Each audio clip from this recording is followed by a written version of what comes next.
if we don't get to sleep till 11 or 12, am I best to forego my morning exercise and get the extra couple hours of sleep? Question. Or should I get up and exercise? Like, what's going to set me up for the day better? Well, scotch my eggs. This is the Academy of Imperfection, where experts in their field share their wisdom on the subject of imperfection. Today, it's everything you've ever wanted to know about sleep, but were afraid to ask, with Ryan and Josh's old psychologist, Maria Ruberto.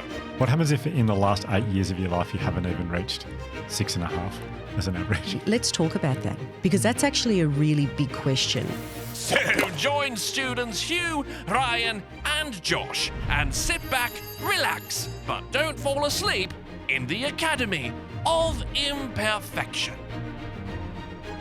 Well, she's back. Maria Ru-tern-o. Maria Ruberto back again. This is huge. So good to see you, Maria. Oh, it's so nice to be here, and it's just lovely to be sitting at, the King Arthur round table. Of course. Of course. It's so funny you mentioned Kings. I was thinking about, I just listened to, in preparation for today, I listened to the episode you did with us last year, where you covered everything that's ever happened in the field of psychology, which was great. Yeah, it was impressive. It's very impressive. And I was reflecting on the conversation, and I was remembering how it reminded me of a little bit of Brandon Stark from Game of Thrones, the Game of Thrones fans. When you think about something, it's almost like he does. Do you watch Game of Thrones? Yes. And he does that thing where his eyes go back and he just has access to, what's it Warg. called again? Warg. Yeah, warging, yeah. Yeah. It's like that with you, and you just all this knowledge just comes into your head and you can tell us it's great. And that was my comment on Kings. Cool. That was it. That's all I had. Yeah. Just to get that Warg anecdote out. Tick that off. But sometimes that's not good, right? Because there are just tangents everywhere, Yeah. We love a tangent. So for those of you who are listening to this episode, but you perhaps didn't hear Maria's last episode with us, just a background on Maria. She's the founder and director of Salutogenic Psychology, a strength-based practice that aims to move people through personal and professional coaching towards mental fitness and overall better life health.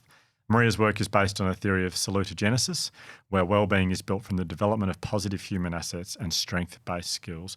Maria is an excellent psychologist. Just ask either Ryan or Josh. Yes, it's been a long time since she's been our psychologist, but we feel our lives are better because of Maria. Absolutely. Maria is the co-designer and national registered master trainer for Resilience First Aid, or RFA, which we'll refer to a little bit about today, because it's a brilliant course that everyone in the whole world should do. Mm-hmm. But today we are here to talk about a topic that concerns every single person in the world who's ever existed and ever will exist. We're talking about sleep. Yes. Yeah. And it's a topic in your first aid resilience, which I feel like you could probably do a 3-day course on this part on sleep. But there is, you sent through a list of or topics you'd like to speak on within as subtopics to sleep. And I'm just looking down the list: screens, devices, and their impact on sleep. I can't wait to get to that. Sleep deprivation, that scares me. The dangers of medicating to sleep, that also scares me. Sleep hygiene, I can't wait to get to this stuff. It's not at the top of the list though. No, it's not. This is a huge leap forward, Maria, from the last time we spoke about sleep, where Hugh lay on this table and showed us his sleeping position. I did. I found a great sleeping position. I can show you later. That's okay. We've definitely come a long way. Sleeping is like, even like Hugh and I, we went away on the weekend with a group of friends. And I feel like it's the question that no matter who you're with or what age you are, everyone always asks, how'd you sleep? How'd you sleep is one of the top questions, other than like, what's the weather looking like today? So true. Yeah. It is. It's a cue-in. It's a cue-in, because when I ask you how you sleep, it will give me an indication of how refreshed you are. And then it will give me an indication of how I need to respond to you. So, and I do that with my girls all the time. Yeah. So the first thing that they do is that they wake up and I greet them. You do the eye contact. And then I say, how did you sleep last night? And depending on what they give back, if they've had a really good night's sleep and they go, oh, I slept so well, I go, oh, now's the time for me to have that conversation. Yeah. You weaponise it, right? That's very Maria. But it gives you an indication of your response. So if someone says, "Oh, look, I didn't sleep well," you need a little bit more care. Yeah. You know. I slept with a magician on the weekend, and I discovered that was not actually. TMI. You slept with a magician? We shared a bed. On this trip we went away. bed? Well, our single beds, you couldn't push them apart, so they were next to each other. Oh. So we pretty much shared a king size bed together. He's a magician, Magic Mike. Yep. Not a stripper. Just that's his name. Yep. And I had 2 wonderful sleeps next to the magician, Magic Mike. I don't know if that's brought my own pillow, so I care about sleep. Yeah. Oh, you did bring. Yeah, that's you. Yeah, you bring that water pillow everywhere, don't you? I do. It's the You have a weirdest thing. water pillow. I have a water pillow. Oh, Yeah. have a gel pillow. Oh, yes. How's that go? Yeah, excellent. Okay. Yeah. Have we covered everything? yeah, that's right. Okay, so where would you like to start? Because Yeah, so So you lay down and then what? yeah. Well, but this is just it, right? People just think if I close my eyes and I just relax, I'll go to sleep. And the biology of that is true, but what's missing is the fact that that's so difficult for so many people. And there are reasons for that. So what I thought we would do today are a couple of things. Because this topic is so huge and it is so complex, because sleep is so mysterious, there is so much to learn that I thought let's try and get to the basics first, because if we can get to the basics, it sort of starts to answer some of the questions that you might have around why we're not sleeping, what's insomnia, and it will give you some of that insight. Besides, the neuroscience behind sleep is so exciting. It will blow your mind. So as we do at Salutogenics, we are biology before behaviour. And so we run a lot of training and we have a science of sleep workshop. So I've taken bits out of that because, we run it for a whole day, like there is a lot of content. And so what I thought we'd do is we'd pull out the basics, the biology, and then we will align it with psychology so that you get a little bit of the why, and then when you get the why, you'll understand the what. What do we do? And what's this about? So that's what I was hoping that we could do. Great. Brilliant. But before we start, I do want to say something because I think is really important. Because there is so much content here, today's discussion is really about the science of sleep in a way that's descriptive, it's not prescriptive.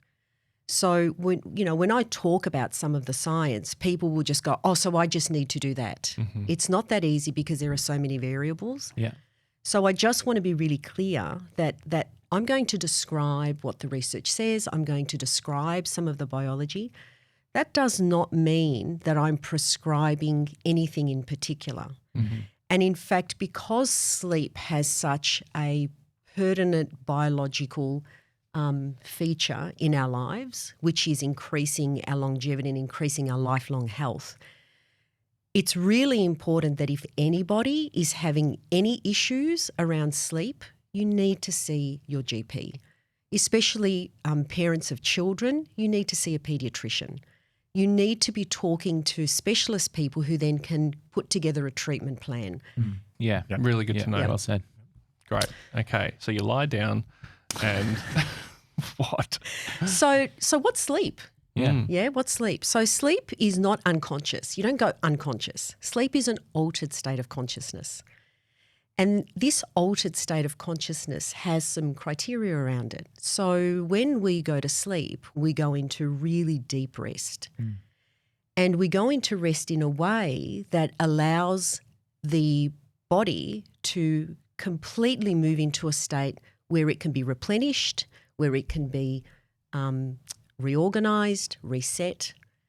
And we used to think that the brain would just sleep. The brain does not sleep. The brain sleeps, but it never becomes inactive. it is constantly active because it is constantly performing certain It tasks. just gets a bit weird at night. It does get a bit weird at night. And it gets weird for a reason. So it'd be nice to look at that. Yeah. Yes. That's really, I mean, that's, I know you're going to talk more about this, but the idea that the brain is still performing tasks and not including dreams, but the brain is still performing tasks while you sleep. Yeah. I know when I first heard you talk about that, that was complete news to me. I did Yeah. not understand. It's like when you drive past a warehouse late at night and you realise the whole world's shut down, but there are people in there working, doing stuff. You're like, gosh, good Yeah. on them doing stuff at And that's 3 in the morning. I really love that. That's exactly what it's like. Yeah, that our other systems shut down, because sleep is completely restorative. So one of the functions of sleep, and the most important, is that it restores everything. It restores every system. It restores our health. It restores our digestive. It restores our circadian. It restores everything, and that becomes really important. So I thought what I would do is start with just the brain basics. Right. So one of the things that sleep does is that it puts us into really, really deep rest. And the way that it does that is by using our circadian cycle. Now, we are a diurnal species. So our biology is that we are, we're not possums. We're not nocturnal. What's diurnal? Opposite of nocturnal. An opposite of nocturnal. Oh, okay. Yeah. So we are a species that operate on daylight. Gotcha. So we are awake during the day and we go to sleep at night. This is one of those words I've never heard it in my life. I have no doubt I'll hear it in the next 48 hours. yeah. Yeah. this You is will. something. You'll start to see it everywhere. Yeah. Yeah. You are a diurnal man. Yeah, and apologies to all the vampires listening. We know that everyone's different, and some of us like to be up. Well, funny you say that because we're going to talk about the vampire hormone. Oh, wow. Really? Yeah. Every now and again, I Yeah. accidentally say something smart. So we have this concept of sleep where our biology moves us toward. So to start us off, sleep is not negotiable. It is a non-negotiable feature because it actually allows us to be able to look after our health in a number of ways. But our society makes it negotiable. Our society wants to negotiate sleep. So we should sleep on average for 8 hours a night. It's a long time. That worries me already. Yeah. It's between 7 and 8. Let's go for 8. Yeah. What happens if in the last 8 years of your life you haven't even reached 6.5 as an average? Let's talk about that because that's actually a really big question, and I think partially it'll be answered when we get through the next great. couple of bits. Okay, sorry. No, don't be, because that's actually a really good question. I think of all the parents of young kids Absolutely. going 8 hours. Yeah. You joking? Yeah. I'm lucky to get 4. Yeah. Yeah. Yeah. Okay. Yeah. Sorry. So we try and negotiate sleep. We are also the only species that synthetically cut our sleep short. So if you go to bed at 10 o'clock at night, and let's just say you wake up at 6 in the morning, that gives you, your 8 hours. But let's just say you want to get up early and go to the gym. You go to bed at 10 o'clock and you might get up at 4. Or you might be catching a plane. You'll go to bed at 10 o'clock and you might get up at 3 because you've got to organise yourself, get to the airport, beforehand, not miss a flight. So what we do is that we place our social responsibilities and our personal goals, we place that as a priority in comparison to our sleep. So we go, let's compromise our sleep, let's negotiate our sleep, and let's do what we need to do. Now, what the research says is what you need to do is heavily reliant on the amount and quality of sleep that you get.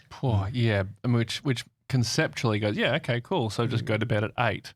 But it's like practically that Nah. it's like 8. I literally only got home half an hour ago. Now I've got to have dinner, Yeah. and then I got things to do. Like the practicality of it, Yeah, so that's what you said, the societal. the Yes. societal things. Yeah. And that's because we don't know enough about sleep. So I'm hoping that after today there's a bit more interest. Well, in fact, there's a lot more interest. And then I will direct people as to where to go in terms of finding out Right. more information because there's some really fun stuff anyway.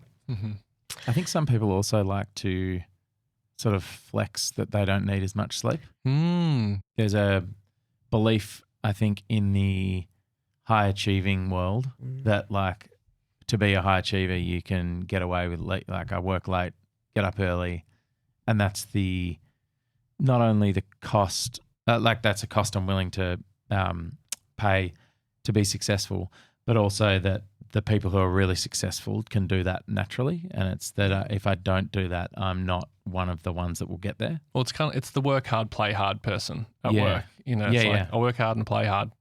It's like that guy seems like a legend.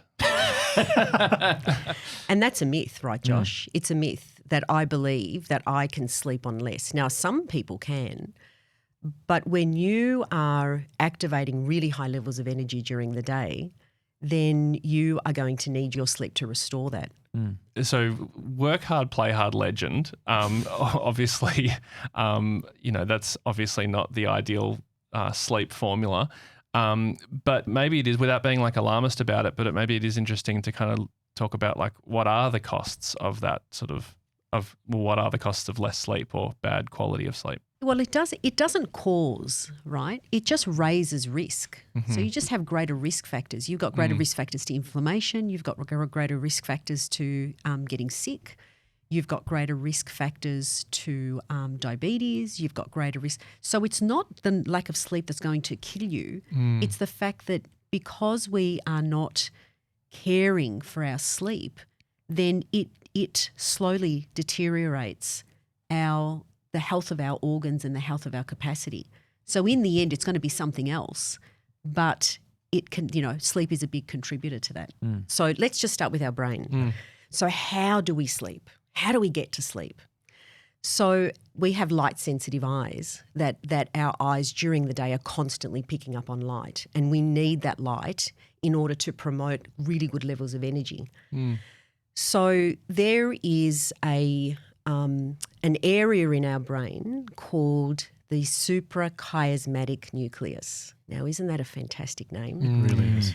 And the name reminds me of it reminds me of a song that Kylie Minogue could do if she puts on something a bit sparkly. Yeah. I'm a big fan. I was raised in the 80s. Yep. Yeah. So the suprachiasmatic nucleus actually sits in the hypothalamus, and the hypothalamus is like a switchboard. You've got lots of switches that really manage all of our internal systems, our digestive, our circuitry, our all of these systems in our body, reproductive, that allow us to be able to function when and where. So we're in the brain at the moment. So you're in the middle of the brain in the limbic system, where it's fully automated.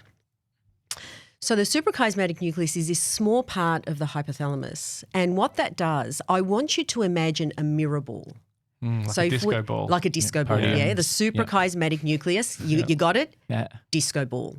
Think of a disco ball that rotates, and as it rotates, it picks up all the light around it, yeah? So all the light's coming in and it's just bouncing off this beautiful disco ball, not just white light, but lots of beautiful coloured light that comes naturally in through the sun anyway. So all this beautiful coloured light. And then what it does is that the suprachiasmatic nucleus feeds that light to particular systems of the brain. So when it's light outside, the suprachiasmatic nucleus goes daylight. So now it bounces all of that light and tells our wake system to wake up and do its thing. Let's go, let's live life. But as the sun starts to set and there's less light, the disco ball goes, oh, not enough light. So then it starts to promote our sleep system. Now, look, sorry, what I should have said at the start, I'm going to use metaphors. Yeah. Like the disco ball. Right. So there's no disco ball in our head. Yeah, there's no disco ball in the head. Yeah. But what metaphors do, he can't help himself. So what metaphors do is that they don't explain exact science. And I think this is really important to know. But what metaphors do is that they allow our listeners to create an image as to what the function of this could look like. And once we've got that, then you can sort of delve into the depths of science. But metaphors allow us to explain things and add to narratives so that we are able to just understand Oh, and use those visuals. Don't worry, it's the only way I can understand anything. And right now I've got a warehouse with a disco ball and a switchboard with lots of switches. I love that. I wish you could see what's in my brain right now. Actually, not all. Yeah. Stop right there. Right. So it starts to become night, the sun sets, and the disco ball says, I don't have lots of lights bouncing. So what it does is that it starts to turn to a particular gland that sits in the middle of our brain, a little bit behind the hypothalamus, and it's called the pineal gland. And the pineal gland, this is really important, is actually responsible for the release of melatonin. Mm-hmm. And we all have heard of melatonin. You go to the chemist. Comes in a bottle, I think. Drops, lots of drops, the droppers. Yeah. So you don't need that gland. So. You know, we could have a whole session on melatonin because not all melatonin that's sold is pure melatonin. And that has its own issues. Yep. Okay. Yeah. Yep. You know, so really you need to be see a prescribing specialist too. Of course, yeah.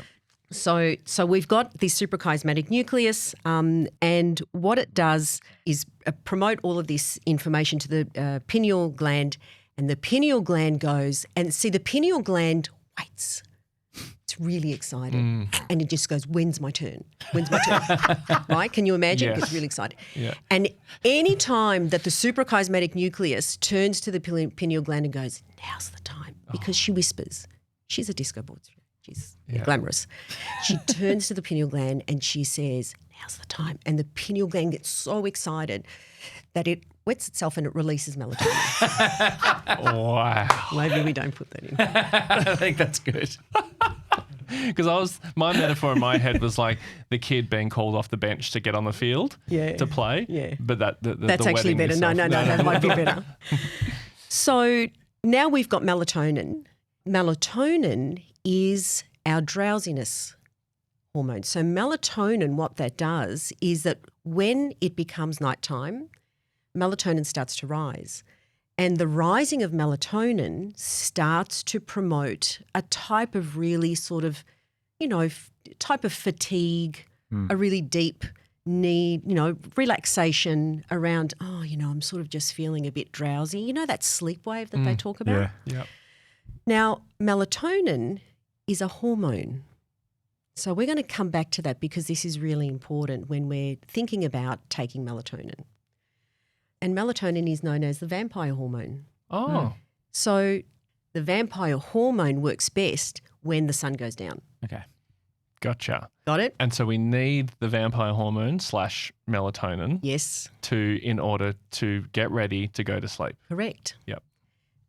And that hits our circadian cycle. As we start to become drowsy and melatonin is well set in, then we want to get to our bed. Yeah, that's what sort of drives us, to the bed to go, we want to sleep.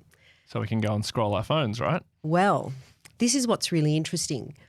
Many people think that melatonin improves the quality of your sleep. It doesn't. Or that melatonin improves the longevity of sleep. It doesn't. The role of melatonin is really simple. I want you to imagine a race starter gun. Yeah? That gun, that starter gun is the melatonin. The minute that gun goes off, melatonin's done its job. And you're not even asleep yet.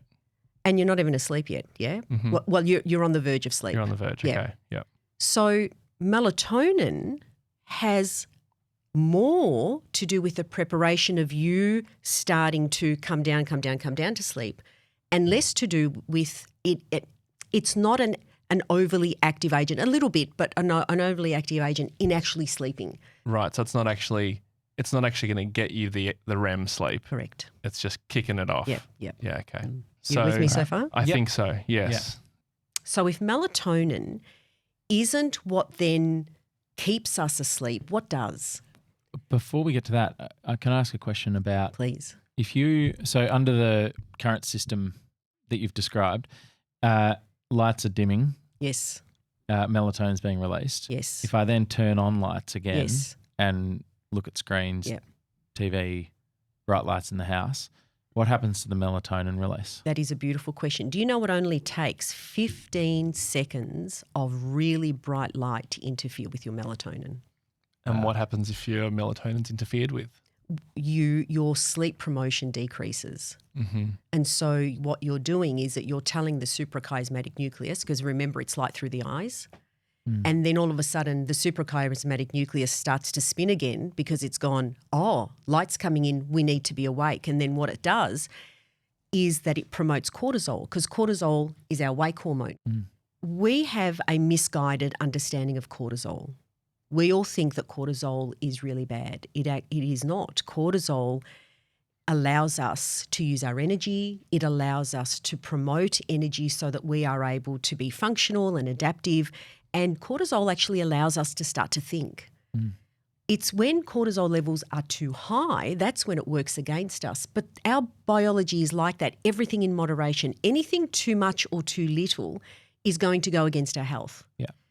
So if we're turning on screens, those screens, the light that comes from those screens seriously impact how our brain then sets us up to sleep. Seriously impacts, to the point where the interference is so significant that it has ongoing issues, and we'll get to that. And we hear a lot about blue light, Yeah. but is it all light? It's not all, it's not all light. So Okay. the really bright blue light Yeah. has the biggest impact with melatonin. Okay. And that's the light from your phone or computer yeah, or whatever. correct. Yeah. But we should be getting really bright light during the day, especially in the morning, Yeah. because that's what raises our level of cortisol, because cortisol is our high alert, and so is epinephrine. So, these high alerts, but we'll get to that in a minute. Yeah. Great. People wear blue light glasses to try and block out the. When you say people. I wear glasses now. So Oh, I'm yeah, now- you do. yes. Okay. Yeah. I was one of those people Yeah. yes, who wore blue light glasses at night. Do they help with, in your experience, with the screen thing? Look, they help slightly, but that's not the issue. The issue is you're delaying your sleep. That's the issue. Right. And it's the delay of sleep. So let's just say you've got to work late at night on the laptop. So putting on those glasses helps. But what any type of shading of moving the light, that should be very short term, because the issue is how much you're cutting into your sleep. That's the issue. So really we shouldn't, even though it's completely impractical, particularly when it's not daylight saving, it sounds like ideally when the sun goes down, we should not be turning any lights on. Correct. We should just be like keeping it really like almost dark. In an ideal world, you go to sleep when the sun sets. Yes, but we're not tribal, Yeah. and here we are. We live in a progressive society where we continue to operate in well after those hours that the sun sets. So we need to think very carefully. So one of the strategies is 2 hours before you are ready to go to bed, you should have 50% of your lights off in the house, and you should dim them down to about 50%. Yeah. So that you are not having lots of light come in. Just to round out that little bit, so in 2008, for 3.5 months, I lived in the desert up in the far north of India, and there was no electricity. And so everyone went to bed at 7:45, 8 o'clock, and everyone woke up around 5 and the sun came up. So you went to bed when it got dark, you woke up, the sun came up. And only now, because I always look back at that and go, I've never felt healthier and more and happier. And I put it down to so many different things, but I never once considered the fact that I was going to bed when it got dark and waking up when it got light. And I now sit here thinking, gosh, that was such a huge, huge component of it. Yeah, because there is less interference from the environment. Yeah.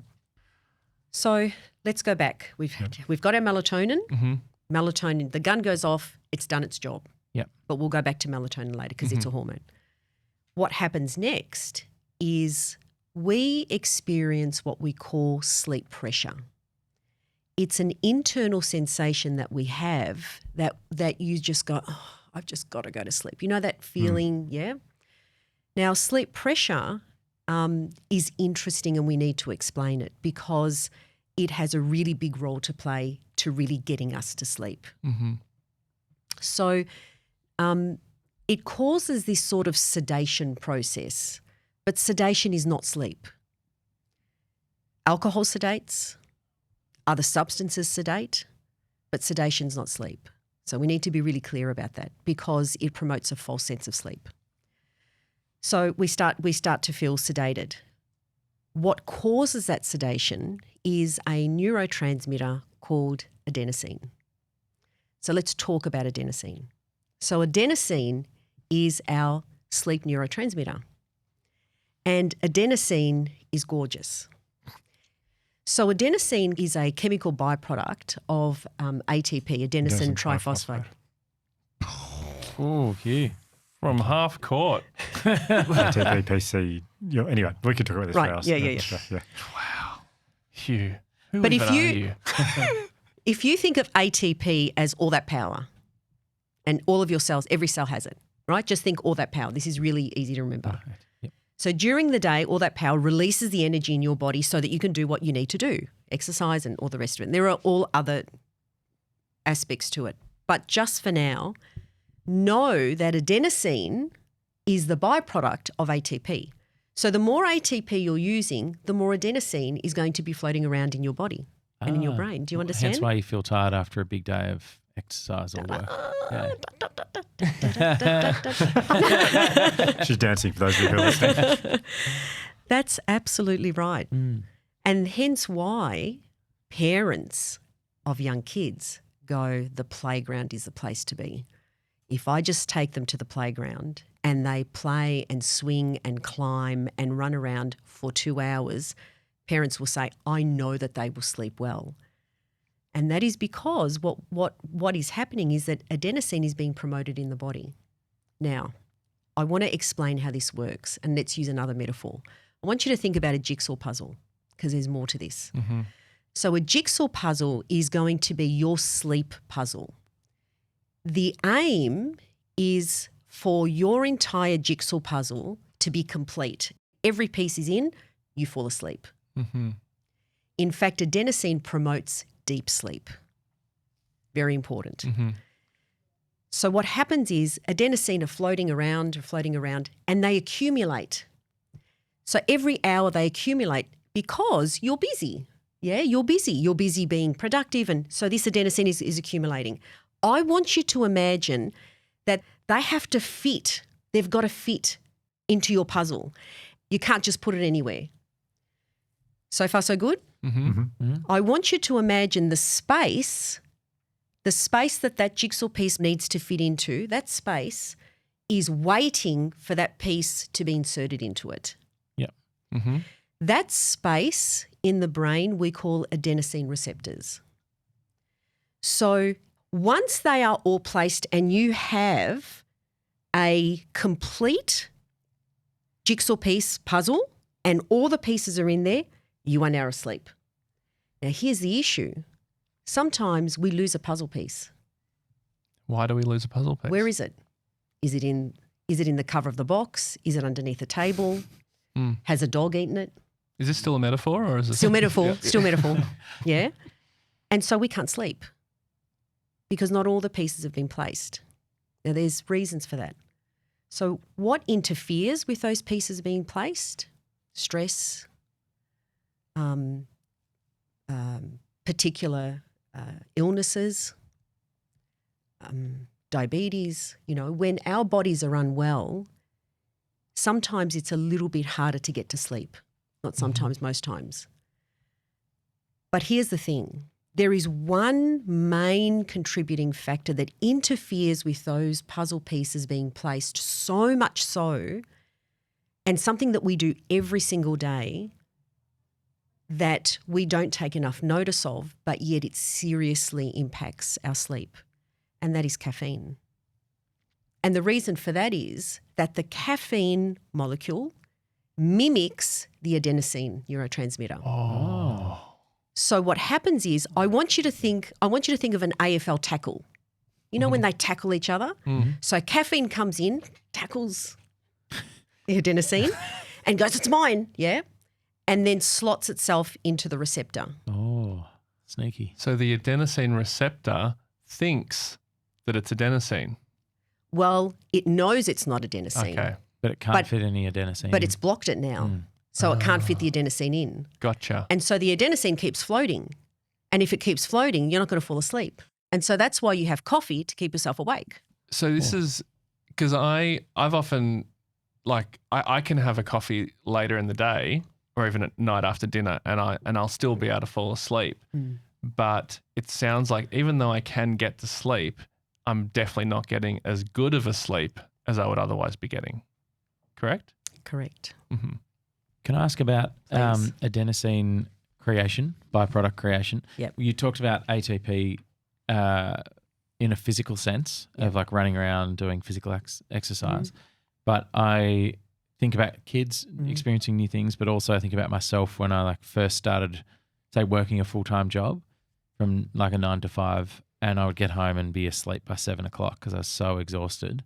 Exactly the same. So learning new things. Absolutely. Any energy that your body requires in order for you to be able to function requires ATP. Okay. And so during the day, you've got this massive load of adenosine that's starting to build up, which is natural and what needs to happen. Like we need that to happen so that we actually go to sleep. And then it's during sleep that the brain just purges all of that adenosine and then we start again. And so when you wake up in the morning, you're refreshed because the adenosine's gone. The concept of a siesta, like an afternoon nap, may or may not be regular, but like obviously in Europe, a siesta is a huge part of life. A lot of elite sporting clubs have sleep scheduled just after lunch. They're like part of their training. I know the Kenyans who the best middle distance runners in the world will train in the morning and they will sleep during the day and then train again in the afternoon and then sleep again at night. Yep. So they've done some research and napping in the afternoon, if you don't have insomnia. If you have insomnia, no napping because it will seriously interfere with you trying to then sleep at night. But if you have good sleep and lots of ATP happening and it's high performance, so you're consuming huge amounts of energy, because and then there's a huge amount of adenosine. If you just sleep a little bit, it won't interfere. But what's a little bit and what's too much? 5 minutes of napping does very little. 10 minutes of napping doesn't do much. 15 minutes of napping is you get quite a good effect in being able to replenish that level of energy. But the research is pretty clear. 20 minutes is ideal. So a 20-minute nap. Hence the power nap thing with driving. Hence the power nap, and no more. Because if it's more, you're actually going to start to interfere with your sleep cycle. Interesting. Right. And is that pretty general across most people who don't have insomnia? It is pretty general, but don't nap too late. Yeah. Okay. So after 4 o'clock is too late. Gotcha. I remember Melbourne Storm 2000 and rugby league team 2017. I think it was got a sleep coach, and they had this room for them to. I remember being shown the sleep room when they were all sleeping, and I just walked in. And it was such like a slumber party, like a sleeper. Kindergarten, where they're all asleep. Yeah, it's like twisties everywhere, and watching movies. I just heard one of the guys go, "Hey, brah, you awake?" Yeah, I can't sleep. Can I ask a question about on that off the back of I can't sleep? But I remember when I was having trouble sleeping as a teenager, which I think is very common, and I remember saying to Dad that I couldn't sleep. He used to say, you still should be trying and the rest is still beneficial. Like the lying down and the slowing down and the taking time out of what you're doing is still beneficial to you. That's not all lost. So don't stress. Don't get overly worried about the fact that you didn't feel like you got the best night's sleep because there was still benefit to it happening. I love that. That has such a big part to play, clever man, such a big part to play in training ourselves to relax in order to sleep, because there are going to be nights where you won't sleep, and that's okay. You can go for a couple of nights of not having great sleep and it doesn't have any impact or side effect to, overall health. But understanding that our psychology really tries to manage our biology. If you are worried about something during the day, you are not going to sleep at night. And that's part of the sleep hygiene. But sometimes you're going to get into bed and you're going to go and you're tossing and turning and you're just trying to sleep because your mind's racing. Really, we need to be saying to ourselves, or we can say to ourselves, tonight may not be a deep sleep night, but it's okay. I can use this time to just relax and just be still and know that I'm just trying to replenish as much as I can. And you're going to be conscious the whole time because your prefrontal cortex, which is our thinking brain, isn't shutting off. Yeah.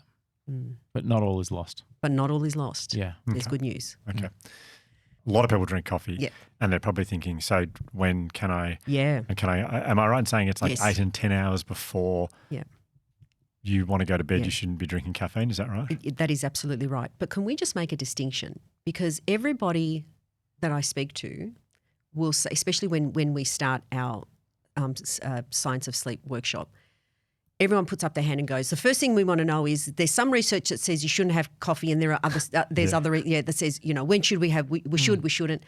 We need to make a distinction between coffee and caffeine. So it's the caffeine that is the active agent in interfering with adenosine. Coffee has some other byproducts, like it's high in antioxidants. So a good coffee is high in antioxidants. So have a coffee, but if you're just having caffeine like Coke, like, those sugary drinks, then that's a serious interference with this whole process because it's caffeine without any other benefits. So Coke Zero with dinner is not a good thing to do. Not a great thing to do. So coffee should be had early morning, maybe an hour into your day. Have a cup of coffee, maybe have another cup of coffee at about, 11 or whatever the case may be. But anything after, they say 12. I'm Italian, I sort of stretch it to 1. Like a rebel. Yeah.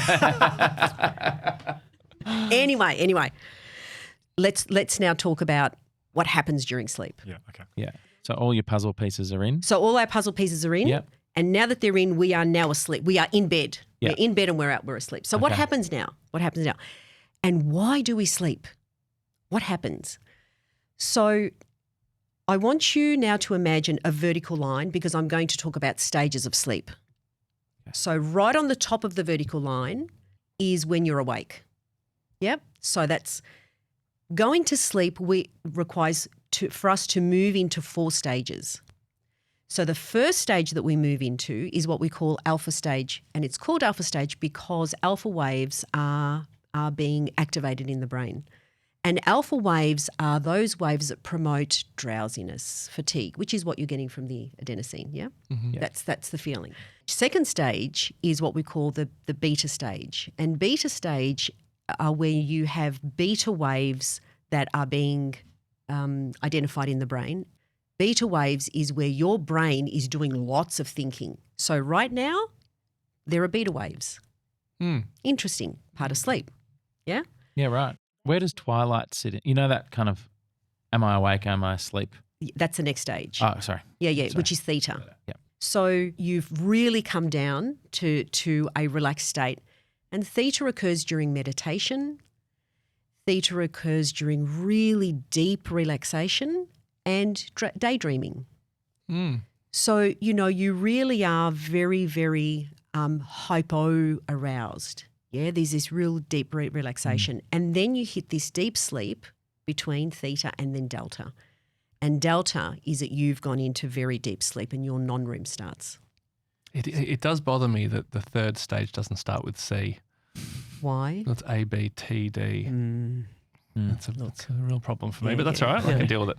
You need to take that up with your neuroscientist. Okay, so with the vertical line, I'm imagining you start at the top and you're dropping down a level each time. Yes. So you are obviously not asleep straight away at the top. You are drifting into sleep. Is that how that? Yeah, you are. So you go from wake to alpha, and that's when you're drifting into sleep. But that's where your sleep starts. Okay. Mm-hmm. And then you drop down, and then albeit down. a very light sleep. Yes, Okay. and then down until you get to your delta, and then you start your slow wave sleep. So we're going to get to deep and REM sleep. So let's do it now. Yeah. So let's do it now. Because that's what my watch measures. When I wake up in the morning, I get a sleep score. Right. It's telling me deep, REM, light, Yes. and so that's great. I'm so interested in that. Oh, good. So let's do that. So that's your vertical line. Yep. Now we're going to go horizontal line. Yep. Awesome. So horizontal line matches your number of hours. So 0 to 8 hours. That's cool. So you kind of like Yep. drop down You the drop vertical down line the vertical line to delta. Then we're going to go cross and we're going to sleep for 8 hours. Then it's like a proper timeline. Yes. Yeah. Okay, Yeah. great. Yep. Now, our sleep is made up of cycles. Cycle of non-REM plus REM together. And that cycle, so we go non-REM, REM, non-REM, REM, they are cycles. You're just, for everyone listening and not watching, you're going up and down with your finger. Then, I am. And at the Sine wave. peak. Yeah, like Yeah. a sine wave. At the top, you had No, at the top REM. is REM, top is REM. bottom is Okay. non-REM. Okay, yep. Yeah, gotcha. because deep sleep is non-REM. Right, okay. Yeah, deep Okay. sleep's non-REM. Yeah. And that's the first part. So you go into non-REM sleep first. And every cycle is about 90 minutes. Now, is that 90 minutes for everybody? No, because, there are variations and we'll get to that. But 90 minutes, let's go with that because that's the typical cycle of sleep. So you have a ratio. You have a ratio of non-REM sleep to REM sleep. Hold that. I'm going to get back to the ratio in a minute. Let's just talk about what it does. So non-REM sleep is really important for the brain because the first thing that non-REM sleep does is that it protects you against external noise. And the reason for that is if you continuously have external noise coming in, you're not going to complete your stages of sleep. Because if you've got external noise, you're forcing the brain to go, what's that? Do I have to attend to that? It's distracting. It's distracting. And also we need to be really clear about something.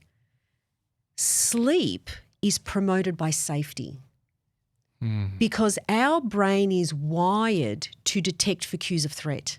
Our brain is wired to detect for any sound that's going to interfere because if I fall asleep, I'm not able to protect myself. So sleep is about safety first. So you have to be able to promote an environment of sleep with the least amount of distraction so that your brain can do what it needs to do. Does this make sense? Totally. Because I guess there's nothing more dangerous than lying there, not unconscious is the wrong word, Yeah, but and in an alternate state of consciousness. yeah.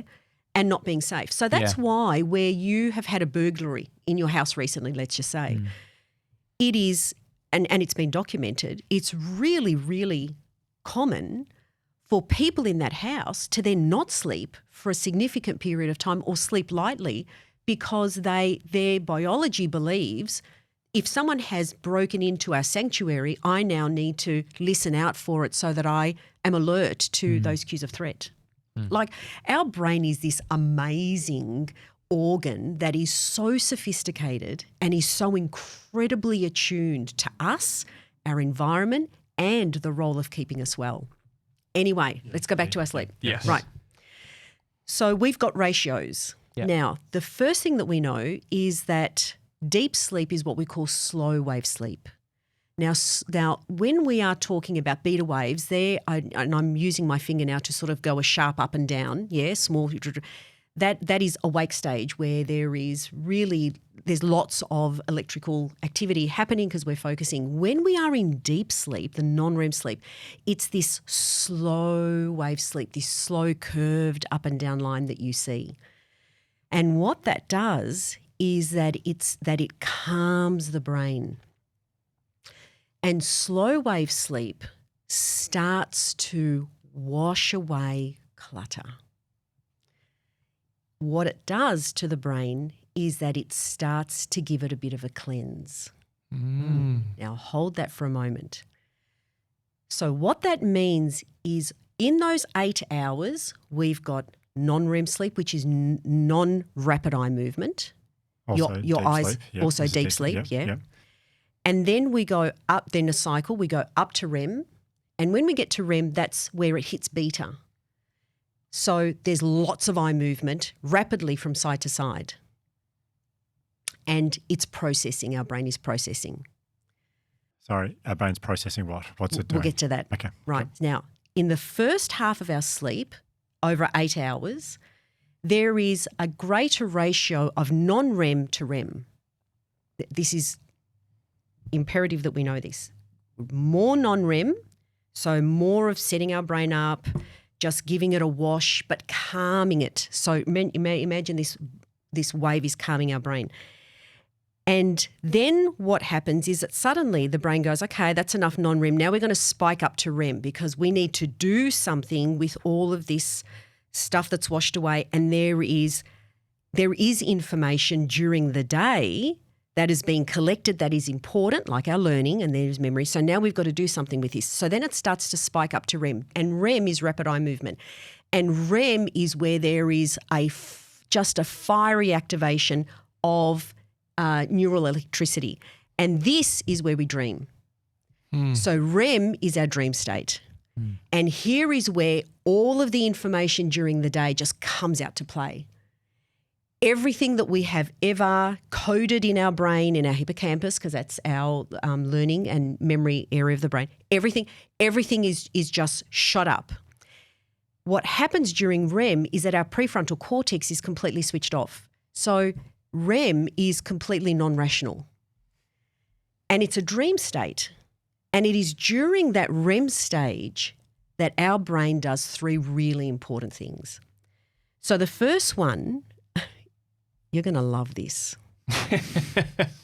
So the first and most prominent function of that REM is that it becomes an emotional processing period. So what it does is that the things that were really hard during the day, so, you might have had a really big argument with someone and it just felt so bad, or that you had a really difficult situation to deal with, or you heard something that wasn't nice and you were really loaded emotionally. Sleep tends to process that emotion, diffuse it, so that you're left with the memory but you're not left with the emotional load. So it's like brain therapy. Whoa. So that's dreaming. That happens during dream. Okay. And that's why people say, you know what, don't address it today. Have a good night's sleep it off. You'll feel better in the morning. Wow. Oh, it's literally processing the thoughts. Yeah. So And detaching the emotion. And detaching the emotion. And so what it's doing is that it's allowing you to take that load, that burden off, so the emotion is processed and you're then left with the content. The thing that's immediately jumping to mind is I remember Jerry Seinfeld. I think he was talking, I forget where I heard him talking about it. Could have been I think it was during his episode on Tim Ferriss's podcast. Really great interview. And he was like, one of his rules, like when he comes up with a joke or he writes a new joke, his rule is he will never tell anyone the joke in the day that he thought of it. He will always give it like a 24 hours or he'll sleep on it. And that makes sense to me in terms of like whenever I've written anything, if I get excited about it or an idea and I go and tell someone, if I haven't given it time to process if I get a negative, any slight hint of negativity from that person, I go off the idea. Or what can often happen is I'll be really excited about the idea because I've just had it. But then if I wait till the next day and then I look back at the idea I had, I'm like, that's a terrible idea. Or all it needs is this twist. Or I can improve it. Yeah. And that's because you had a greater alignment to the emotion than the idea itself. Exactly. That's what I've just realized is like I'm actually more excited about the newness of something as opposed to the content itself. Yeah. You've got to let your brain do the laundry. Yeah. And then you can. I love that. Oh, thank you. Yeah. The other metaphor I was thinking is like it's like when you work in like a big building, you work and like there's been like a Christmas party or something at the work Christmas party, and then the cleaners come overnight, and then you come back the next day and everything's clean. It's like, That's better. Oh, That's good. so the cleaners must have come last night. That's exactly right. Yeah. And what REM also does is that it strengthens our memories. So during REM, we take the memories, we take the content that's been coded, the most important, it's reinforced and it's placed into memory. And then the other thing that REM does is that it strengthens that memory because during REM, when you are dreaming, you are also dreaming about things that have happened in the past. Now, our brain is this amazing associative organ. It learns via association. So if there's something that I've done today that was similar to something that I did 3 weeks ago, 3 months ago, even a year ago, that associates it and it strengthens that circuit. So what REM does is that it strengthens the synapses and the memory and learning circuits. Really important. Now, Really hold it for a moment because I want to say something. Here's what happens though. Over those 8 hours, the first few hours, there is a greater ratio of non-REM sleep to REM. In the latter part of our sleep timeline, there is a greater ratio of REM to non-REM. Now, let's just say you went to sleep at 10 o'clock and now you're going to you normally wake up at 6. That's fine because you've got your 8 hours and you've got the full repetition of cycles and your sleep has been completed. If you wake up 2 hours earlier and people go, oh, well, I'll just wake up 2 hours earlier, I've still gotten, however many hours of sleep. Well, no, that's not right because what you've done is that you've cut your REM significantly short, up to about 25%, because the REM ratio is not the same throughout all the 8 hours. So the part of the reconsolidating of memory, the part of strengthening those synapses, you've cut that short. You've got lots of non-REM. You've cleaned your brain.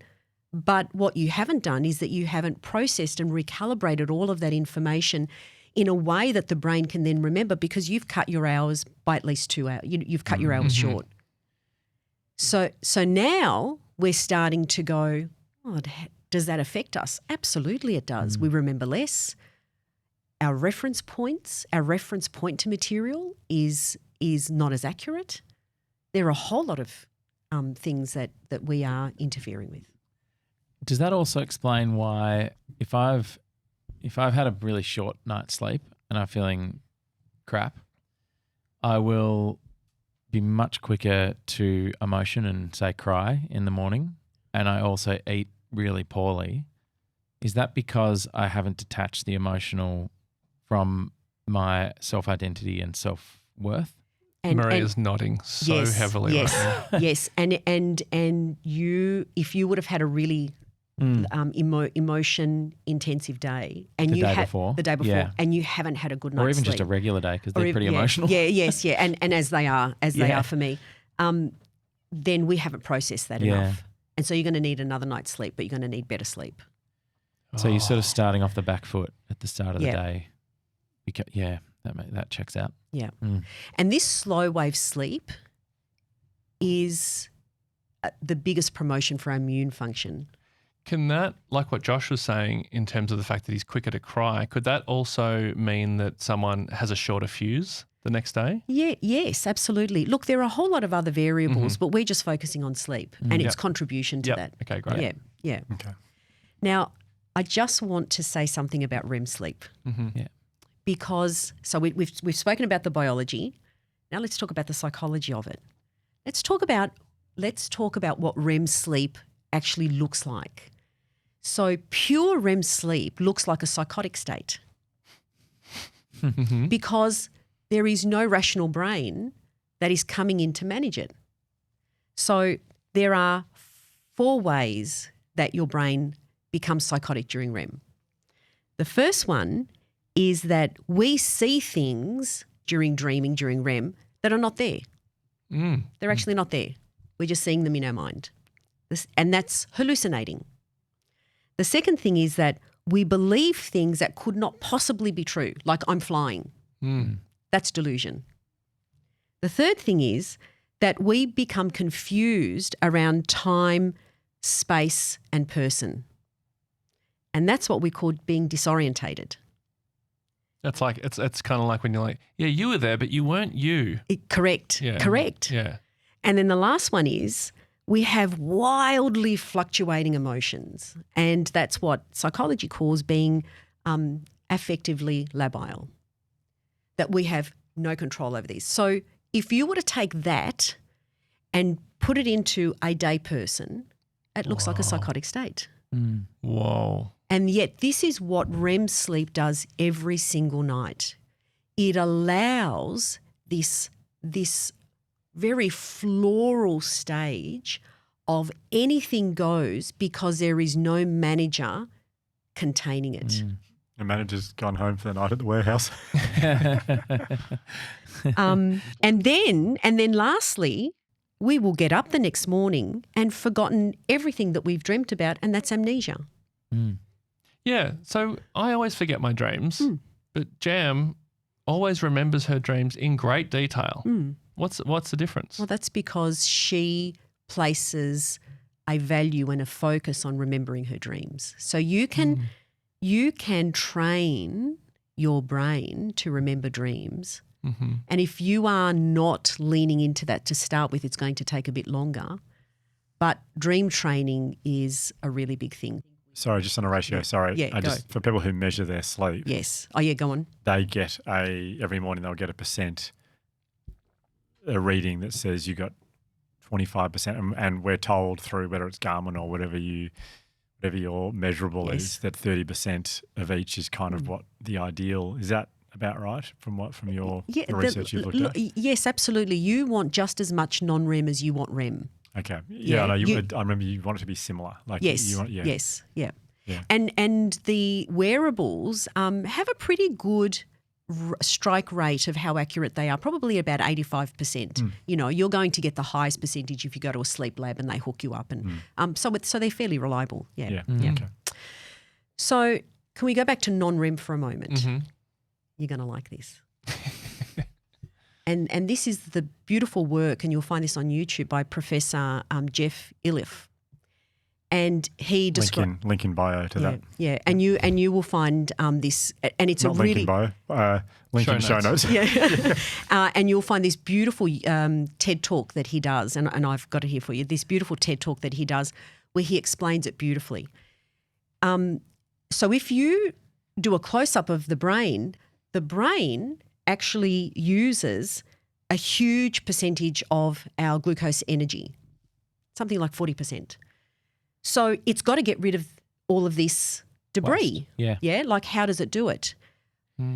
Around your skull and around your spine, there is lots of this clear fluid that we call cerebral spinal fluid, CSF.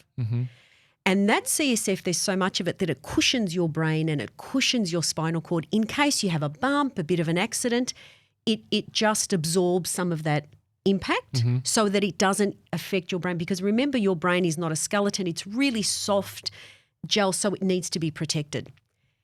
During the night, what happens is that cerebral spinal fluid, that CSF, during a particular time of the night, and only during non-REM sleep, these slow waves, this CSF is pulsated.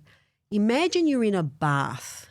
You're in a bath and you're sitting on the end of the bath, and with your hands you just gently push the water towards your feet. You push, and you do that rhythmically, and you just get this beautiful wave of water that gets to your feet, and then the wave comes back and then it goes to your feet. So we have a brain bath. And the brain bath during non-REM is where the cerebral spinal fluid flows through, picks up all the toxins, Gives them a bath, and then takes all that toxins and then puts it into the blood system and out through our excretory. Whoa. Excretory. So it goes into the bloodstream and then out. And we wee. Yeah, okay. Yeah. We do wheeze. Sorry. sorry, he's 10. Now, what is actually being washed away? Because our brains are so busy during the day, we byproducts of this electrical energy. And some of those byproducts are amyloid beta that you've heard about, which cause serious inflammation in the brain. Amyloid beta. So it's a protein that is a byproduct of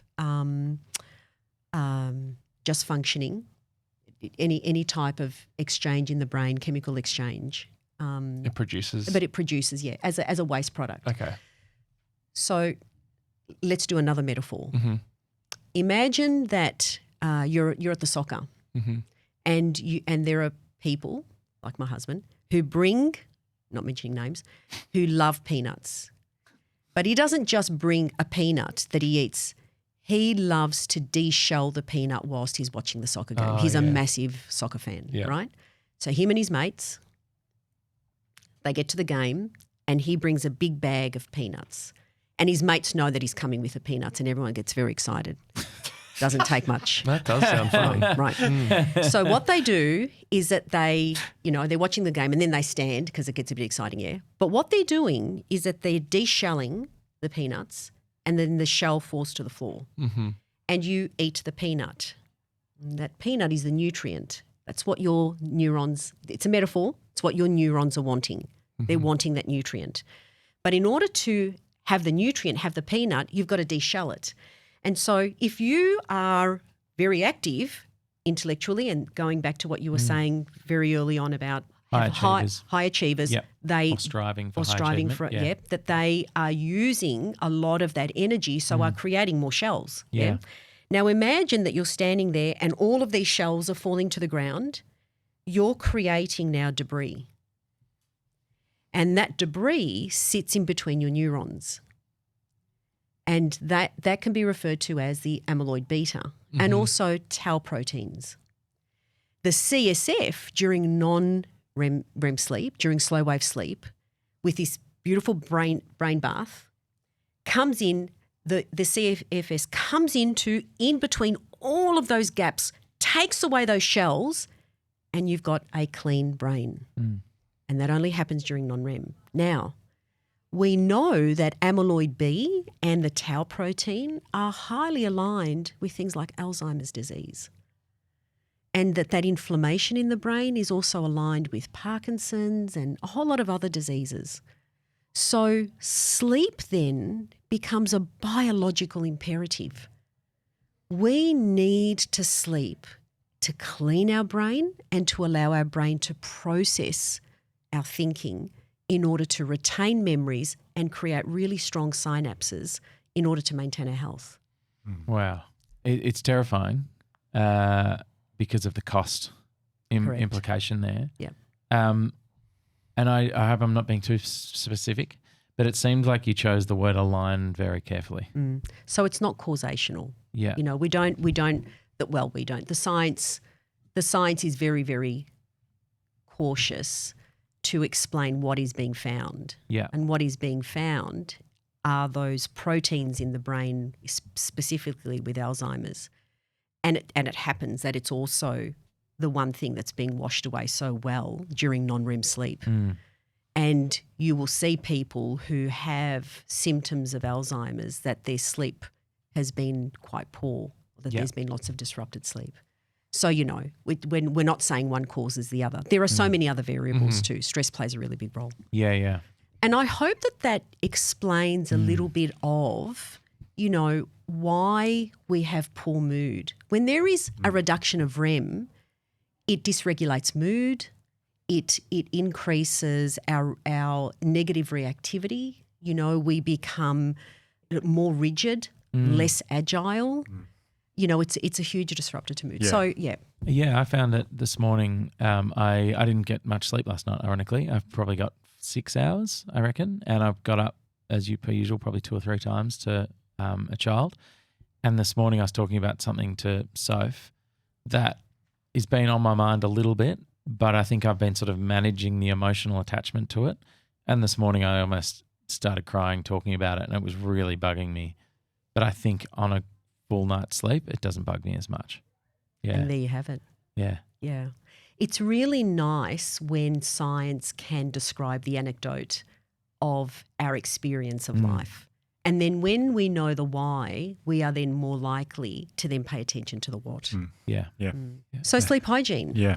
So the beautiful Matt Walker, who is known in the neuroscience world as the ambassador of sleep, is British. Blonde hair, floppy blonde hair. Absolutely. Yeah, I've seen him. Look, Seen his work. he's got better hair than me. So much so that he can sit in a podcast and wear a headband. I'm so jealous. A headband. Like you mean headphones? No, a headband Oh, to keep his hair back. Oh, Wow. there's so much of it. He has the best hair I've ever seen on a Yeah, man. I'm jealous. Whoa. Yeah, me too. No, Yeah. me too. We'll put that in the show notes. But yeah. But he is not only a neuroscience, but he's a poetic neuroscientist. I'm just thinking about how many people right now listening to this are just Googling this guy's hair and not listening to a give word him a we're saying. second. Yeah, do you wanna have a So second, everyone? all of what I've spoken about today is in his book, Why We Sleep. And if people are really serious about understanding sleep at a very deep level, you've got to buy the book. Okay. Book club it. Yep. Yeah. Great. But Matt Walker, who is now at Harvard, because they've taken him over there, he says what constitutes good sleep, and he calls it QQRT. So that's all we need to remember. QQRT. He says quantity of sleep, quality of sleep, regularity of sleep, and timing of sleep. So if we can get all those 4 points right, that's what we aim for. So we aim for good quality sleep, which means that you are getting those ratios of REM and non-REM. Talks about, that was quality. Quality. Yep. He says quantity of sleep, you've got to get your 8 hours, 7, 8. If you are spending more time in bed after the 8 hours, you actually could be interfering with good sleep. So bedtime should be for the double S's. That's it, nothing else. The double S. Sleep sex. Separate, not sleep sex. Sleep and sex. Yeah, separate.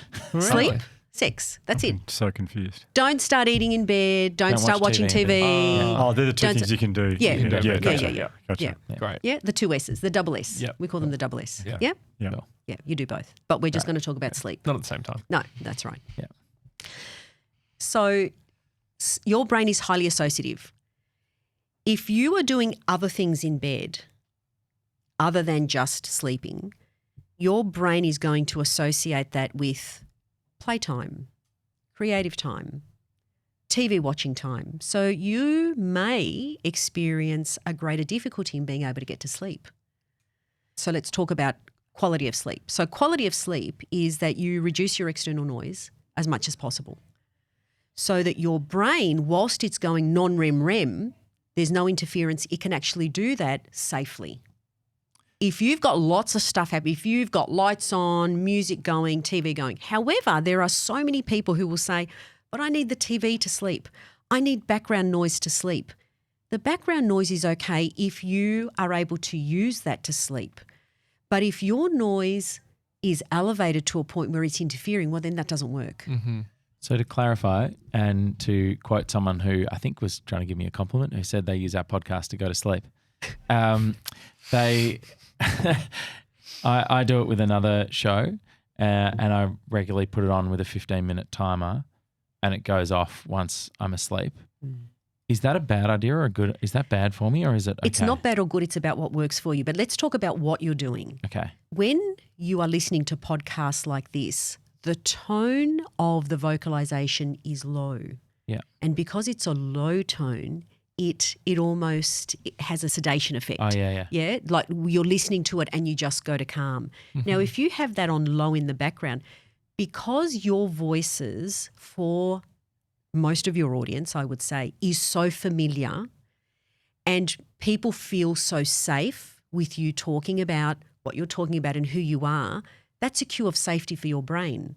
So what you're doing is that you're setting up your pre-sleep, your sleep hygiene, with a sound that feels like safety, regardless of what you're talking about. But it's actually the tone that's coming through. Okay. Yep. Yep. Because it leads to a question that my, I think he's just trying to drag out staying awake, but my oldest boy, well, like so many things in our sleep prep that gets extended because he wants to stay awake. Now we played a story to him from a phone, like after already reading sort of 4 stories and doing all these things. I love that. And then now he wants a story on the phone that we're set up. Is that I was worried that maybe we're doing a bad thing there by putting a story on the phone and leaving him in there because it was interrupting with his quality of sleep. Is the story to go to sleep, if it gets him to sleep, going to interrupt with the quality of his sleep? Or if it works, that's fine? That's a double-edged sword. Okay. So finding an intervention that works is really important. But having children be accustomed to devices to falling asleep may not be. So even though that may work, what we don't want to do is have our kids associate their devices with sleeping. Yeah, getcha. So you're better off using that outside the bedroom as a wind down. Yeah. And then in the bedroom, you're doing all of your really nice pre-sleep. Yeah. Like dimming the lights, bringing your voice lower, snuggling in because skin contact is really important. That's another sense of safety. And then sort of, reading some books, not focusing so much on exactly the pictures and the words, but it's reading the story and reading the narrative that becomes important because it's your tone that then the brain will tune into. So it's not so much about reading a story that they like. It's more the voice and the tone, which is actually helpful. But it's also reading a story that they like because it's familiar to them. Again, it's familiarity and it brings that sense of safety, but also that sense of certainty that they know what's going to happen next. They're just hearing it again. For us as adults, what do we do? So for us as adults, we do not have any light stimulation between an hour 45 minutes before we go to bed. An hour 45 minutes. Yeah, as before dim bed. as possible. Yep, Yeah, okay. as dim as possible. Yeah, as dim as possible. Yep. And we want to And watch television. What do we do with that? We just don't. And well, look, saying you don't is not helpful because you're going to. That's the reality of it. But trying to bring into your sleep hygiene a minimal amount of TV at least half an hour before you go to bed. Yeah. And I don't want to push it too much, but it really should be 45 minutes to an hour is going to be helpful. Yeah. So the least you can manage. The least you can manage. Do not load yourself up with fluid because the last thing that you want to do is have a full bladder at 3 o'clock in the morning and then go, I need to get up, and you're interfering, with those sleep cycles. Also, there's a lot of controversy around how much food to consume before you go to bed. And interestingly enough, the research is a little bit out on that because there are some people who eat and then will fall straight asleep and it's not an issue. And I think the older you get, the worse it is. Well, that's anecdotal because that's for me. When I was younger, I used to be able to eat and then go to sleep. The older I'm getting, the more I go, I will have gastric reflux for the next 3 hours. It'll be 3 o'clock in the morning. So it's more about just how the food sits in your stomach and how you feel. So there are some people who can eat, but what they're saying is at least an hour before bed, not to have anything. Yeah, okay. The sleep hygiene is about creating a pattern so that your brain starts to associate whatever pattern you are engaged in. So things like putting your pajamas on, doing your skincare routine, brushing your teeth, doing that in order so that you are actually teaching your brain we are about now to start to go to sleep at the same time that melatonin sits in. So it's really, I really think, for me, I think what would be helpful is, because I think my dream scenario, so to speak, is going to bed at 10 and waking up at 6. Like that is like what I dream of. Like that's what I hope for. And that rarely happens. But I think what would actually be more helpful is to think of my sleep time as from 9 p.m. because it's like from 9 p.m. that's when I need to start getting ready for sleep. So it's like as opposed to going like, oh, well, it's 9:55 and the show's just finishing and then I'll go to sleep in a second. Correct. I need to wind back all that activity to finish at 8:55 and 9 p.m. And it's like, hey, 9 p.m., dim lights, turn screens off. This is the ideal scenario, of course. And then, so treat my sleep as like 9 hours instead of 8 hours. But that first hour is awake, but preparing for sleep. I love that. And sleep research will say we set our alarm clocks to wake up. We should actually set an alarm clock to start to sleep. That's good. Yeah. So instead of having just an awake alarm clock, that we have a bedtime alarm clock. I can't wait to set that. And I'm excited. That is so up your alley of things. And set that about an hour before or 50 minutes, 45 minutes, so that you are engaging in your sleep hygiene. So the other thing about quality of sleep is that your bedroom must be cold. Oh, yes. You need to sleep in a cool room because we need to be cold to go to sleep and warm to wake up. So Annie, are you cool to sleep, listening to this? warm to wake up. Can I ask just one question? So this is often Jam and I have differing opinions on this. So if we don't get to bed, so the ideal is I get to sleep at 10 and I wake up at 6 because at 6 o'clock I then want to have like a couple of hours to exercise and meditate and do whatever, morning routine things. If we don't get to sleep till 11 or 12, am I best to forego my morning exercise and get the extra couple of hours of sleep? Question. Or should I get up and exercise? Like, what's going to set me up for the day better? Whatever you do, what's going to set you up for better is aiming for your 8 hours of sleep.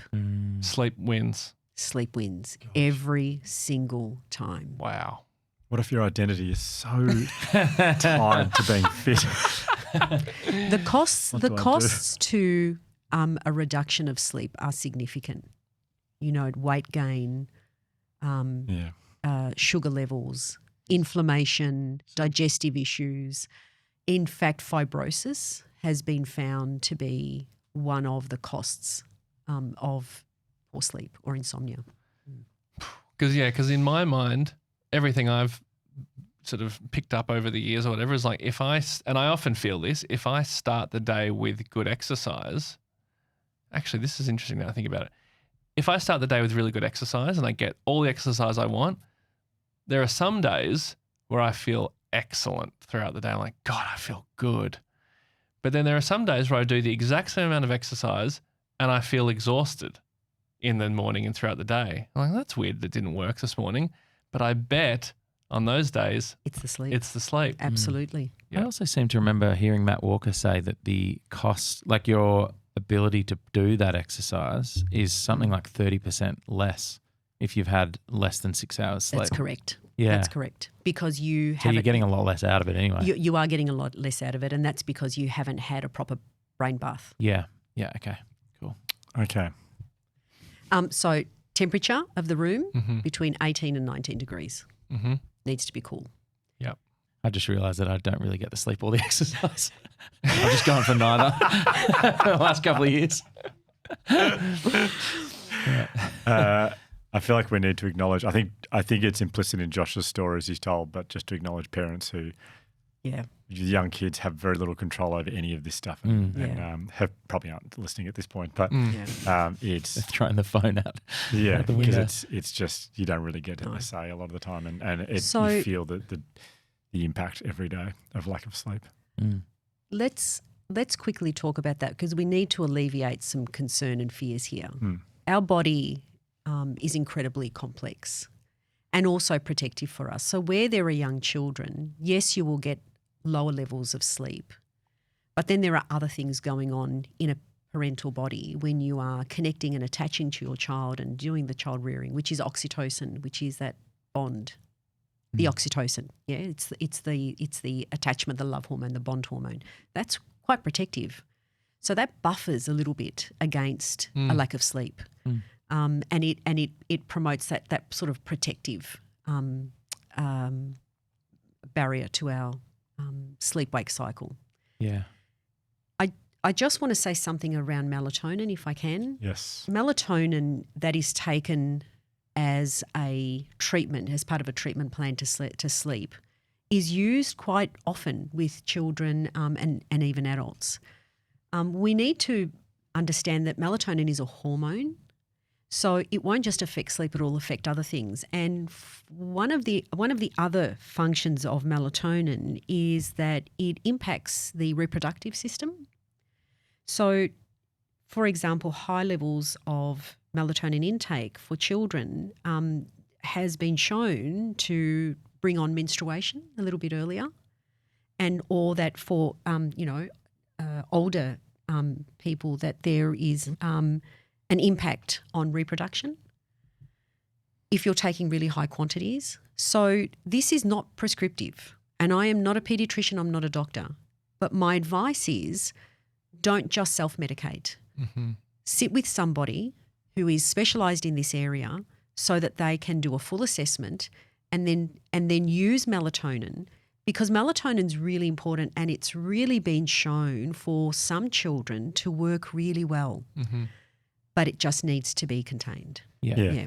And also for parents of neurodivergent kids. Absolutely. Who, without melatonin, their Yes. child would get no sleep. No. And obviously they've seen a paediatrician, gone through all Yes. that. And melatonin has shown to work really well with autism spectrum disorder, like really well in terms of getting the child to sleep and for the child to have some longevity in that sleep. Yeah. Yeah.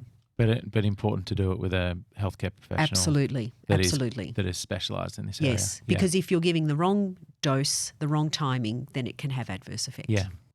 How dangerous is it to self-prescribe melatonin then?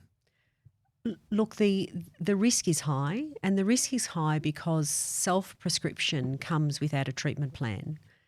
Any type of medication, any type, when it is left without a treatment plan, we can get the dosage very wrong.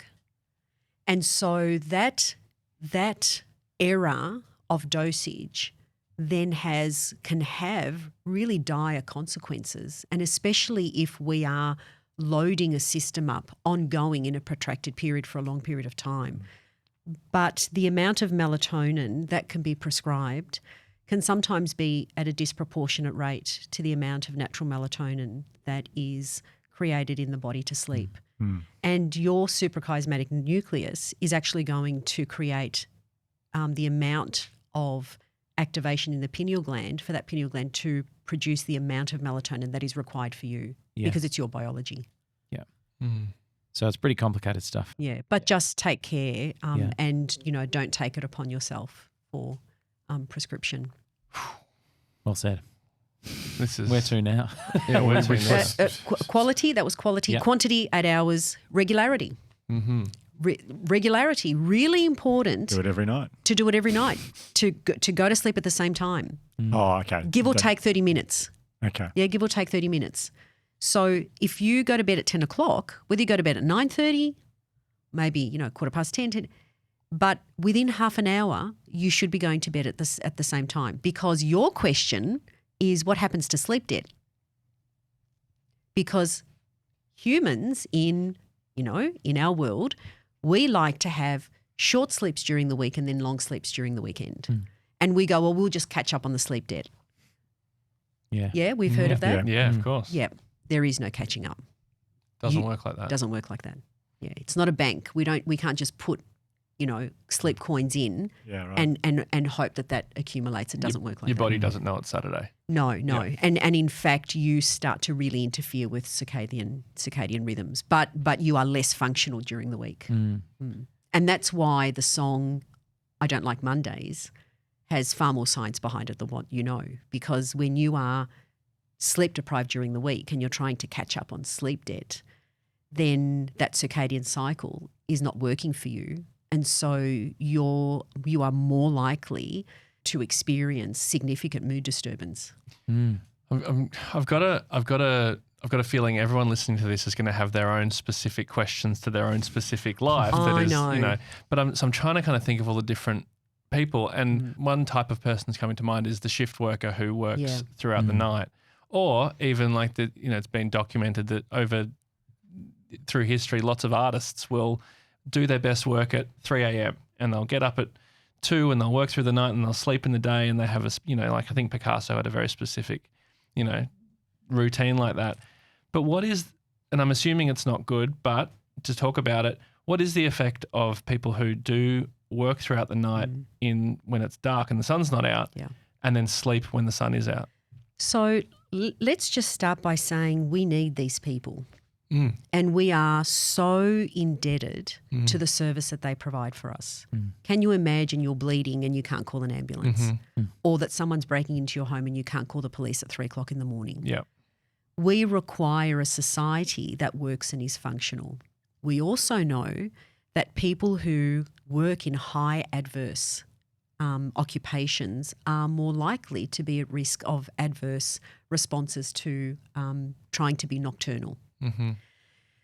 And so, yes, there are those costs, but the beautiful Michael Mosley did this beautiful study for a number of years, and he said, how can we protect our emergency service workers?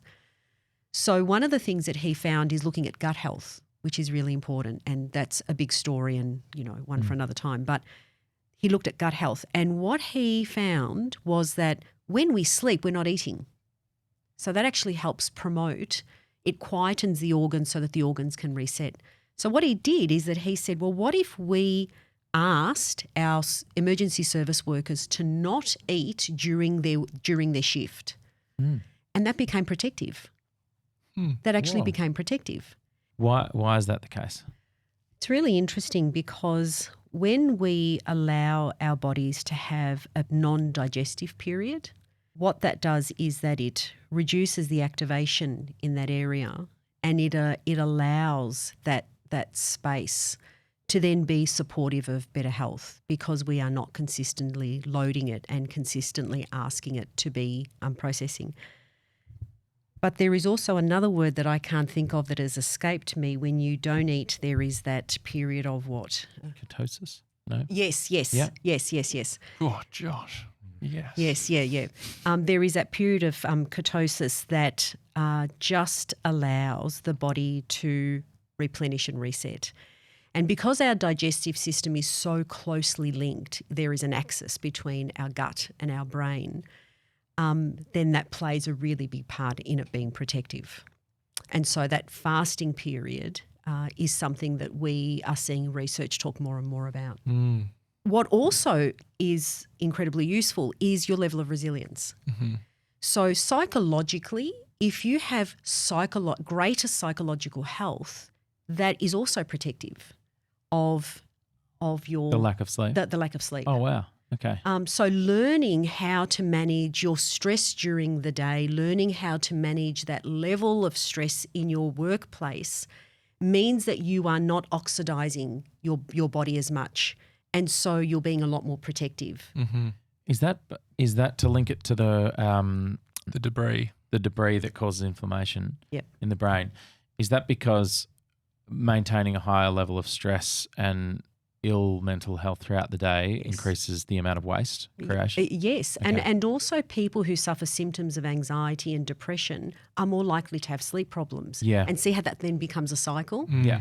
So you go, well, what do we treat? Do we treat the sleep or do we treat the symptoms? And you go, well, no, you actually need to do both, because as people, we're holistic beings. Yeah. We are not this sleep entity and we are this wake entity. Yeah, absolutely. You've just triggered a bit of an area that I just want to talk about just quickly. When we wake in the morning, we finish our last REM and then we go to wake. What brings us to wake is that the melatonin starts to come down, but what brings us to wake is a big surge of cortisol and also some epinephrine, and that's our wake hormone. Now that is analogous to feeling anxious. There are people who will say, why is it that I wake up in the morning and I'm feeling anxious? Can we not say that? Can we just say, I'm waking up in the morning and I've just had a surge of cortisol, and that's why I'm feeling like that? Because if you tell yourself that you are starting off anxious, your brain's going to go, we need to be anxious. Because cortisol and that epinephrine, that surge that happens, is what happens during an episode of anxiety. Now, if you have a history of experiencing those symptoms, you're really sensitive to that, right? And so you'll go to bed being replenished. Suddenly the surge of cortisol, because that's what the suprachiasmatic nucleus does, suddenly the sun comes in and it goes, now we need to bring on our wake system, and our wake system is a surge of cortisol and we get norepinephrine in the brain. And suddenly you feel all of those symptoms that are the same as you would feel if you are anxious. And so your brain goes, I've woken up anxious. No, you've woken up from sleep. It's just that you are experiencing and you're sensitive to these levels of cortisol. Because then what we do is we feel the anxiety and then we attach it to the thing in our life that is traditionally caused anxiety. Correct. And so then we're thinking about that and I must be anxious about that. Correct. And now we've done an association and our brain is highly associative. So we're actually teaching ourselves to identify and remain within that anxious state. Oh, that's really good to know, because I think people who, if you wake up, to know that it's most probably the cortisol. Well, it is Well, it because, is. your body, your disco ball is saying, time to wake up. And we're going to wake you up, and you need a big surge to wake you up. So, boom, up comes the cortisol. All of a sudden, oh, you're awake. Yeah. Now, if you are tuned into that, super tuned into that, you're going to misread what that's about. Kind of reminds me of Dr. M talking, I think it was in Social Anxiety when she talked, and she was quoting another psychologist about the feeling of anxiousness before a social event, butterflies in your tummy, and they're getting your butterflies in formation. Oh, yeah. Oh, yeah. That great line. Yeah. And I kind of feel like there's a version of that for the start of the day. Yeah. Of like getting your, Yeah. I'm just getting my day, like Yeah. my butterflies in formation. Yeah, for the all day. your butterflies are coming in and they're fluttering to get you awake, and then suddenly they will rest. Yeah, let's get them in formation, Yeah. rest them. Yeah, so that we're up, we're ready for the day. Okay, so regularity, and then the final one. Timing.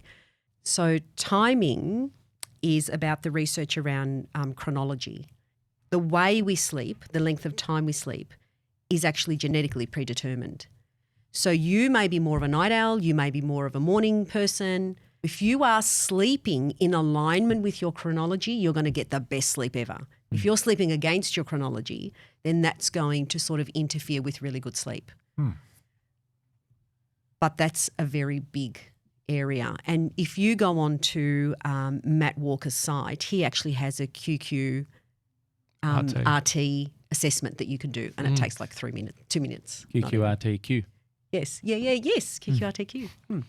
Yeah. Some people say that they have a very good night's sleep if they have like a gummy, like Like a weed gummy. like a weed. THC. Yeah. From everything we've just said, I'm gonna say they don't actually. They feel more calm before Or bed. sedated. And That sedation doesn't is actually not. lead to a better sleep. So what that does is that it sedates you, but sedation is not sleep. Okay. Similar to alcohol. Similar to alcohol. Yeah. Similar to some sleeping pills too. So when you are taking external substances, you will get to sedation, but you won't have nearly as much REM. Significantly reduces the REM. Significantly. And so you're significantly reducing brain processing. During that time. Okay. And so, the synaptic strengthening isn't there, the holding and processing of memories aren't there, and also the emotional load. So you're going to need more of those gummy bears to feel better during the day because of the mood dysregulation. Because remember, REM sleep is your emotional therapist. Okay. So for anyone out there who is reliant on whether it's gummies or alcohol or sleep medication, if they're hearing this and thinking I need to stop or I want to wean my way off it, how do they approach that? I really like that question because the question directs us to immediately to focus on let's think about an intervention around improving the sleep. Again, there's a duality to this. You don't want to be taking something away and not replacing it with something. Thinking about what is it that is happening for you during the day that you feel like you need to add those substances to your life. So this is an overall treatment plan. So you would be working with somebody, a GP, a psychologist, a psychiatrist, to be looking at what are the things that are occurring for you in your life or during your day that require your attention, that may need some interventional response, that will then help you just reduce those substances. So you can't just remove a substance completely and hoping that you're going to improve sleep. And you can do that. You can go cold turkey, but there are going to be lots of side effects.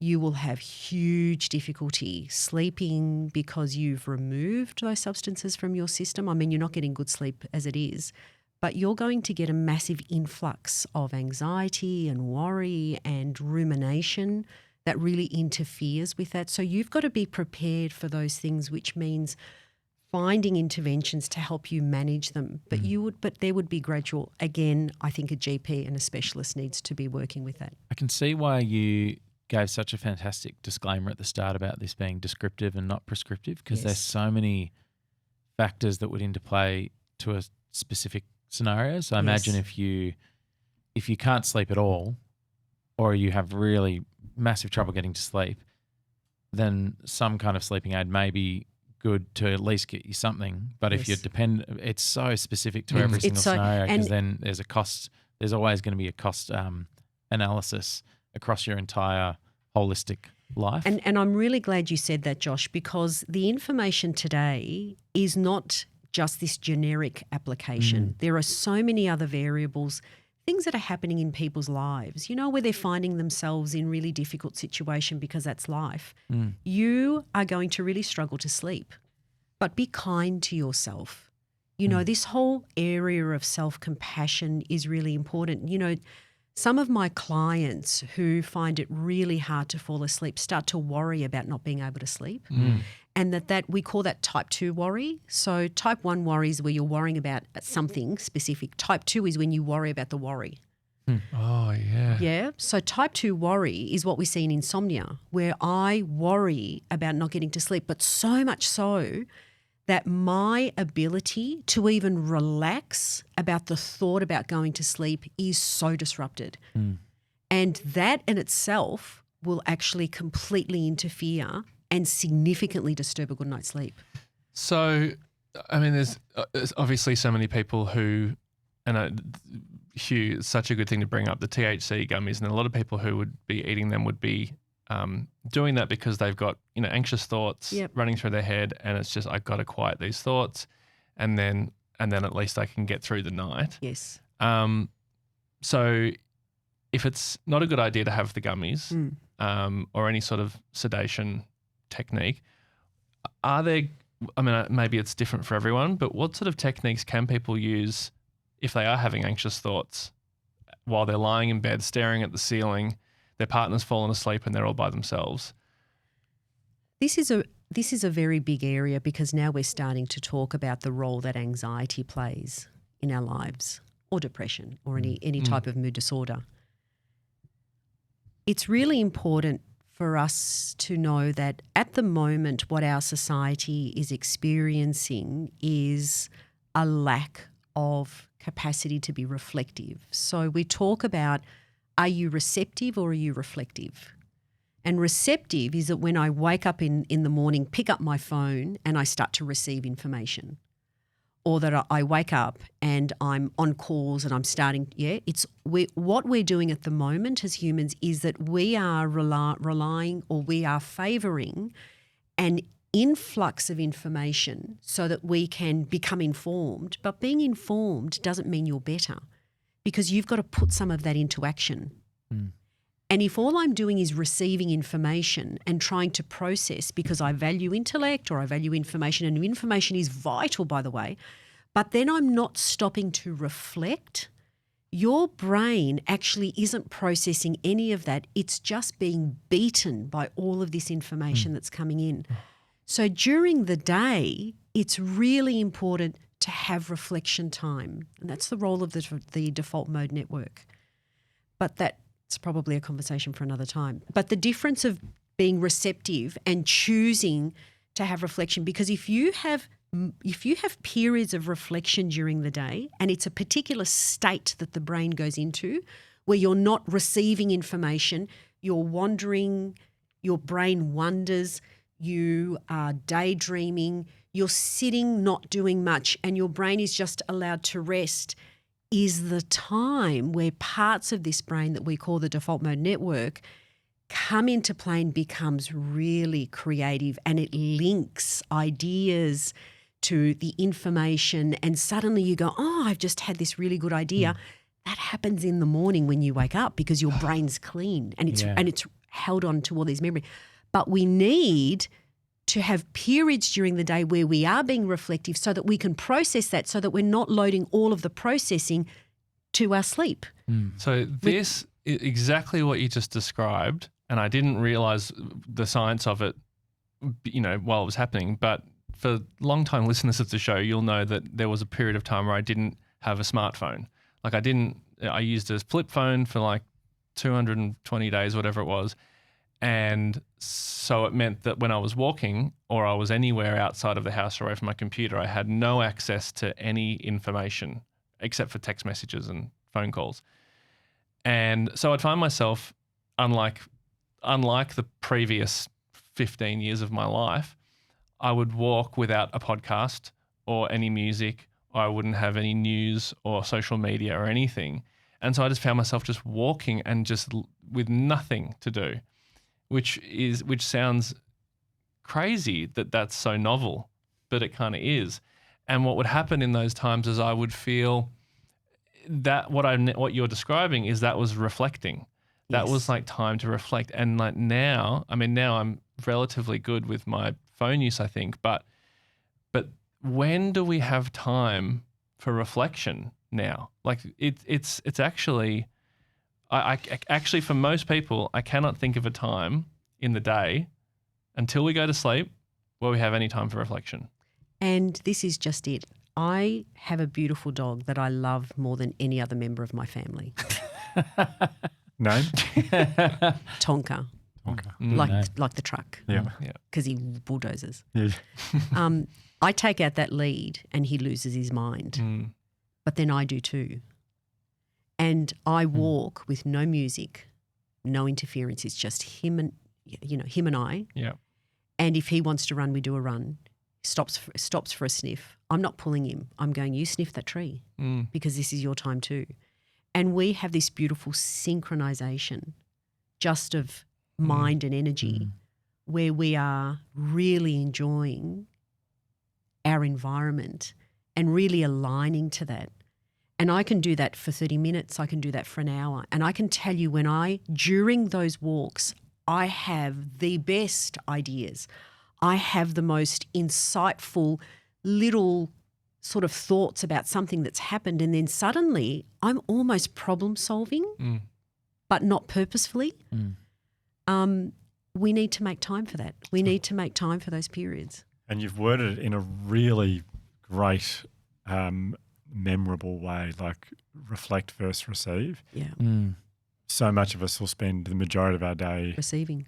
and we need to spend more time reflecting. I think that's so great to remember, That's huge. to have front of mind for all of us.